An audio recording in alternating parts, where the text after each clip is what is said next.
What is up, everybody? Yeah, we're here today. Today, I'm making an interesting video, right? Let me change my light a little bit, get it more like catered toward me. It's a little rocky, but should be good. Hopefully, you guys like the view. What's up, mama? Okay. So today's video. Well, before I get into it, make sure you are subscribed to my YouTube channel. And like all my videos and check out all my videos. Today is a sensitive topic. It doesn't mean I'm gonna cry. It just means it's a sensitive topic. And I want to talk a little bit about my mom. And this might be random to some people, like, why are you talking about this? Why all of a sudden?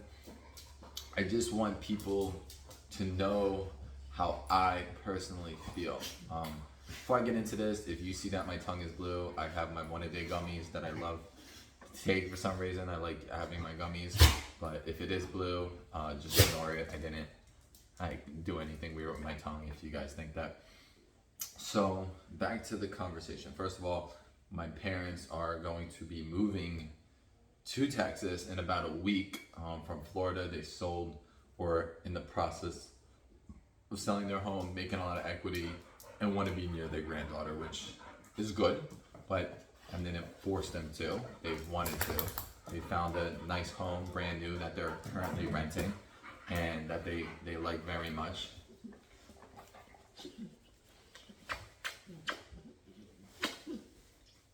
Okay. That they like very much, and it's only about 5.5 miles from here.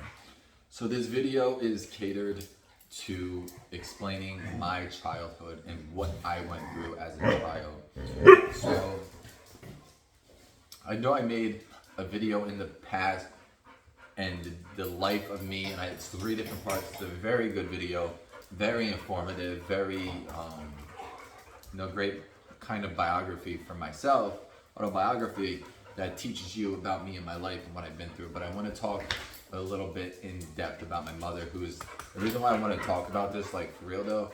I haven't spoken to my mother in about 3 weeks, possibly almost 4 weeks, and the reason for that is she's not there for me when I need her. And based on this whole situation that you're gonna hear, you're kind of gonna get a feel for it and understand it just a little bit more. But when I call my mom, she's not there for me. She doesn't answer most of the time. She's a person who goes to bed at 3, 4 in the morning, wakes up around 12, 1, 2 in the afternoon. So I called her up one day, wanted to talk about something serious, wasn't there for me. Get a call from my dad who says, "Oh, your mother's busy. She has a doctor's appointment today." And I'm just like, a doctor's appointment today? Okay, so you're too busy to talk to me because you have a doctor's appointment today, right? But it's funny though, because she comes to me and says, "Oh, your sister never answers me. She's always busy. She doesn't talk to me." But you're doing the same thing to me, a person who's actually always there for you, always answered you, and always has your back, right? So let's go back to my childhood. I don't remember much when I lived in New Jersey from the ages of 0 until about 9. That was before I lived in Florida. I lived in South Jersey, Pennsauken, Camden area. I don't remember much of my mom, but I do have tapes, VCR tapes, that I converted to digital and put it on my computer and watched them. It seems like my mother cared about me and loved me very much. Fast forward to 2002. I was born 93, 2002. We moved to South Florida. My grandpa were in South Florida to retire. And my grandparents helped my dad come to South Florida and get a house in South Florida. And at the time, it was so expensive. It was $225,000. Now, you can't get crap for $225,000. $225 to get you a shack. We had a 2,100 square foot house, 3 bedrooms, a loft, 2.5 baths. So we came from a little 900 square foot house with a basement, 1 bathroom, 3 bedrooms, right, to this nice house in Florida. I was so open for the change. It's not like I had a bunch of friends It's not like I felt bad that I was leaving. No, I actually wanted to go. I longed for it. Moved to Florida, right? My mom starts to change. She starts taking a lot of different prescription drugs for anxiety, and other issues she had. I can't recollect exactly what she had that she had to take these, but she was also a really, really bad germaphobe. I mean, she would use hand sanitizer. This is way before COVID. Hand sanitizer about 25 to 50 times a day. Her hands were so dried out, it was like hard to see. So then she started taking, like, I would see her in the mornings, like not very often, and I would see her take like a whole handful of these prescription drugs that she ended up mixing and taking a bunch of, including Xanax and other types of drugs. These girls in my attention. Come here, Bila. Stop. Stop. So it was kind of like, and me at like 9, 10 years old, I wasn't Stop. Hey.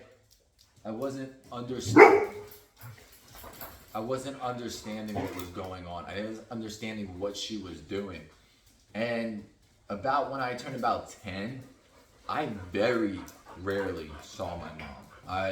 This is what would happen. I would wake up for school. My mom was sleeping. I would, what do you want? What do you want? I would come back from school and my mom was quote unquote at work. And then I would go to bed and my mom still wasn't home. So this was 5 days a week. And then on the weekends, she slept in until about 2 o'clock. So I would very rarely see her at all, especially if I did, it was primarily on the weekends. But my mom never once, from the ages of 9 until now, I don't think my mom personally cooked for me more than 5 times. I don't think my mom paid for my dinner more than 5 times. I don't think before the age of 18, from 9 to 18, my mom hugged me more than 5 times. My mom did not want to touch me at all. My mom didn't kiss me more than 5 times from that age range. My mom still doesn't kiss me now, even on the cheek. It's like pulling teeth. My mom still to this day is a germaphobe that won't eat anything that somebody touches, but she always goes out to eat and everybody touches her food. As long as she doesn't see it, she acts like nobody touched it. But if I pick up something, rip off a piece and put the other piece down, she won't eat it, even from her own son. So that's like crazy. Sorry about that. My fiance is playing music in the background. I'm just like, I don't want to get copyrighted, so come on, girl. You love attention. You love attention. Get down. Go. So there's so many things that my mom wasn't there for, and stop. Oh God, look at these goofs.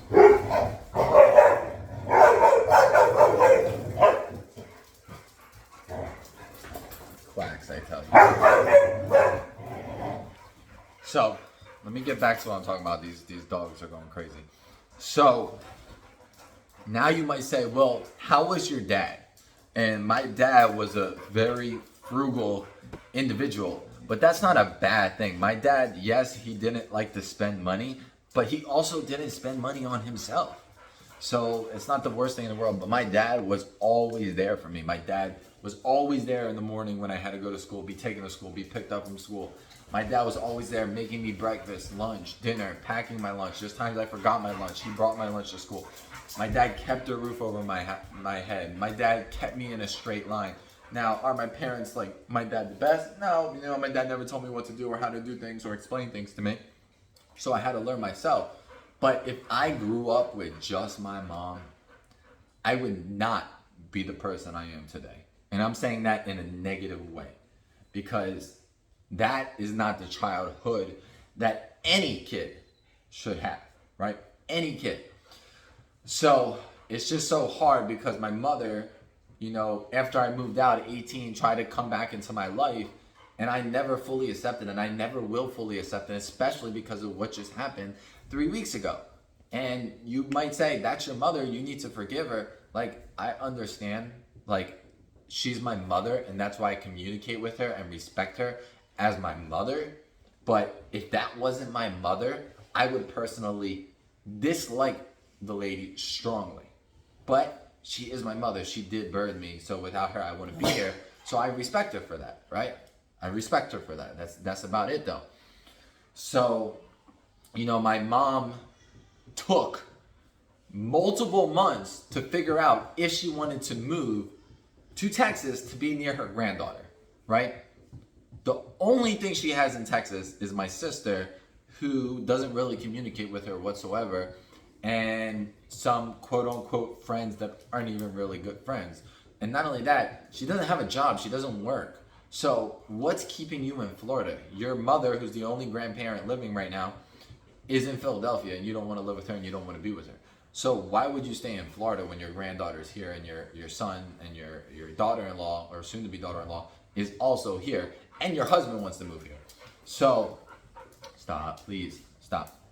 So that being said, it's just like, why is it so hard to think of? She's like, oh, I can get an apartment. Like, let's be honest. $2,500 in Florida, you get a crappy apartment. $2,500 in Texas, you get a nice apartment. Like, where would you rather be? I know you're closer to the beaches and everything like that, but money goes a little bit longer here than it does in Florida. Not only that, rent is not easy to do. They got their place because of me signing, saying that if something happens to them, I'll pay for it, and then having that equity build up. But if she got an apartment in place, she was like planning on sharing it, a 2-2 with somebody, and she needs 3 times the amount, despite having 800 something credit score.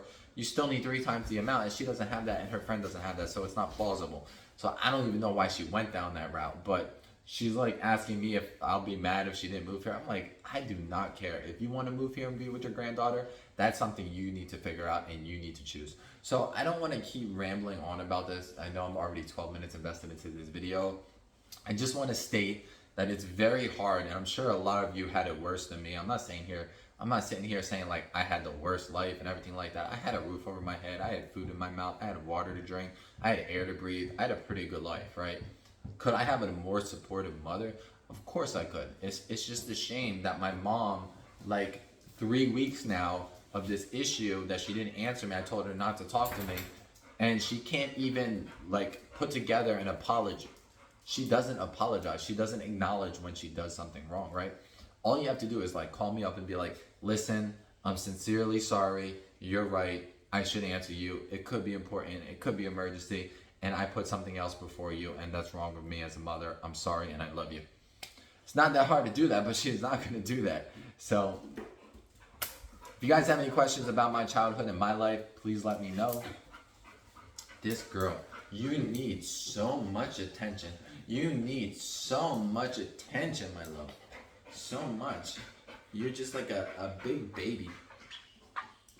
Alrighty, done.